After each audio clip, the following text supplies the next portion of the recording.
Hello everyone. In today's video, we're going to talk about block coding in Roblox. So usually in Roblox, we use something called Lua code to write line code that basically codes all the objects. But Lua code, it can be very hard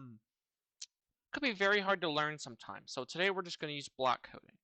So the very first thing to understand is how to enable our plugin. So we're going to head over to this little plugin here, plugin.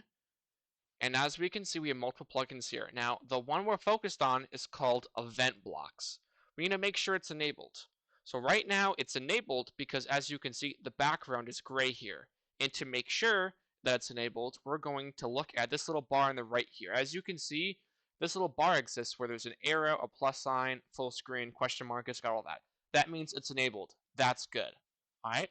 So now, I want to talk about the Explorer page for a second. So this Explorer page right here, this basically serves as an area where you can see everything that exists in your world, from the lighting to the workspace to the players. So as we can see here, we have players. This kind of manages how players work in the game. Now we also have our workspace, which is where all of our objects are going to be.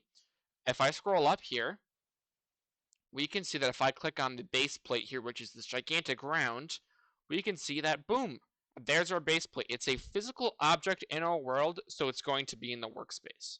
Now, if I click on my spawn location, oh, there's the spawn pad. It's way down there. So what I'm going to go ahead and do is I'm going to place an object into the world here. So I'm going to go ahead and go to my toolbox here, and I'm going to drag in a block. Here's my block. All right. Now, essentially, what I want this block to do is to make sure the character dies whenever it touches it. So what I want to do is I want to go ahead and change the coloring of it to red. And what I'm going to do next is rename it, because just calling it part doesn't really fit its role. So we're going to right-click it, and we're going to press rename. All right, I'm going to call it lava. All right, now that I have my lava block, let's actually start coding. So I'm going to go ahead and press this arrow where my block coding thing is. I'm going to, boom, here's a brand new page. So once we're selected on our object here in the Explorer page, we're going to press this little plus sign here. Boom. Now, it's asking if I want to run a server script or a local script. What you almost always say is server script. So I'm going to click server script, and boom, there's a page I like to see. So with this lava code, we basically want the character to die whenever they touch it. So the first thing that needs to happen is have an event happen. So we're going to drag in the touched by character block. So it's basically going to activate this code whenever a character touches this block. So what we're going to do is we're then going to go to action, because after it's touched by the character, it needs to do an action. So we're going to go to the action page, and we're going to say kill said character. But we need to drop in a little character circle module here. So where we're going to find that, we're going to go to values. We have a lot here, but the one we want to focus on is called touching character.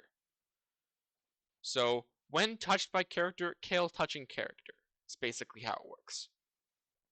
So now that we have our code set, we can go ahead and press the arrow again here, and let's go ahead and test out our code.